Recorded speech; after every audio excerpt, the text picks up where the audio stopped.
أنا الطالبة مرح منير جمعة الشربجي من مدرسة عبد الرحمن الأغا الثانوية بنات، الحاصلة على معدل 98.4 في الفرع العلوم الإنسانية.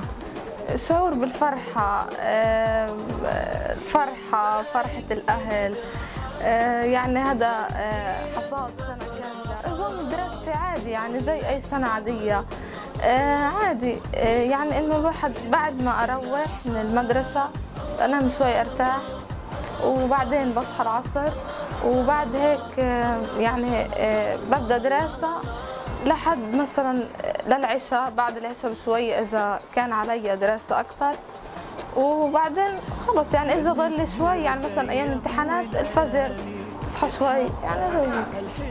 دور الأهل كان ماما وبابا يعني وفروا لي الجو الملائم للدراسة، وفروا لي شو ما بحتاج من مواد في مسيرتي التعليمية. كمان إنه التشجيع، كانوا دائما يشجعوني، وفروا لي الجو المناسب، كانوا دائما يعني بحفزوني إنه عشان أحقق هدفي. نصيحتي للمقبلين على الثانوية العامة إنهم يتعاملوا مع توجيهي كأنه سنة عادية، يعني ما فيش داعي للخوف، للقلق، لهذه الأشياء. خلص سنة عادية، لازم يكون عندهم ثقة بالله، لازم عندهم ينظموا الوقت. هذه الأشياء يسمعوا لنصيحة الأهل، للمدرسين، هذه الأشياء يعني تساعدهم، يعني تساعد في طريق النجاح. بسم الله الرحمن الرحيم، الحمد لله والصلاة والسلام على رسول الله. مرح طالبة يعني ممتازة، وأنا يعني أعرفها وهي منذ الصغر من الصف الأول ابتدائي وحتى الآن، وهي يعني متفوقة، ومعدلها طبعا دائما حوالين يعني 99% أو أكثر من 99%، فأنا ما كنتش خايف عليها لأنها طالبة متفوقة. فإحنا كان يعني هي نالها جو مناسب للدراسة، اللي هو طبعا في غرفة منفردة ونظام إضاءة معين، طريقة الإحداث يعني قوية، ونظام غذاء خاص، ووفرنا له الهدوء التام.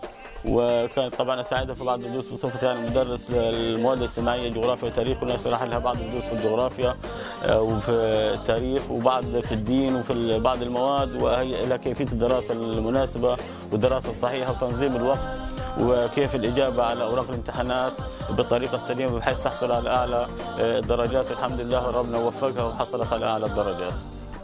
أنا الحمد لله يعني كنت متوقع هذا المعدل، لأنه حسب ما قالت لي إيش الأخطاء اللي عندها، فقدرت عندها قلت لها أنت بتجيب في 98، يعني من 98 2 في 10 ل 98 و8 في 10، وجابت 98 و4 في 10 حسب يعني ما قالت لي كيف جاوبت. وأنا كنت متابع معها مادة في مادة بصفتي مدرس وعارف وبصلح توجيهي، فكنت عارف كيف يعني نقاط التصحيح وكيف اللي هي بنقطع يعني بركزوا على نقاط معينة.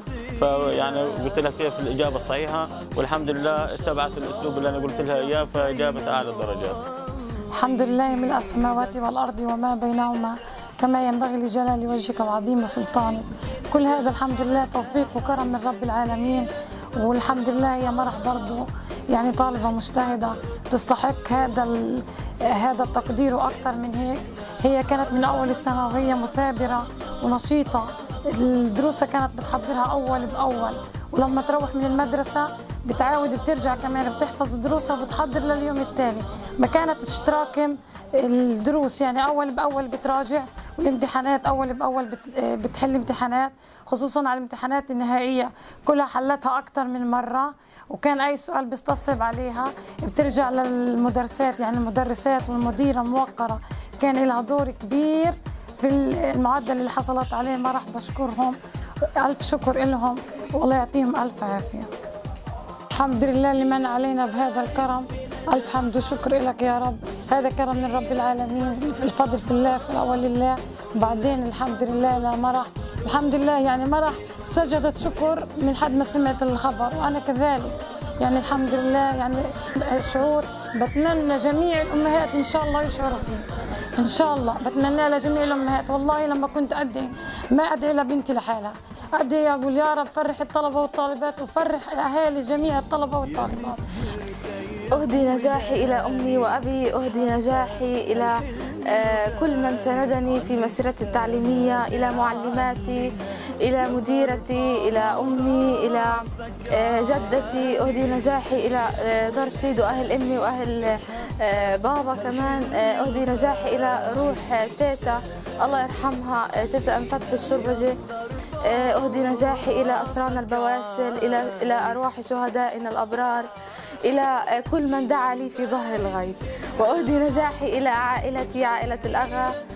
ما شاء الله تبارك الله، كان نجاح مرح يعني متوقع أكثر. يعني احنا كنا من أول الوطن يعني ناويين إن شاء الله كانت تجيب، بس الحمد لله، ألف حمد وشكر لله والشكر لله. والله يوفق الجميع لما في الخير والصلاح يا رب، ويدي الكل إن شاء الله. هيك تربيتنا كلها تطلع صالحة وذريتنا صالحة إن شاء الله وتخدم الوطن.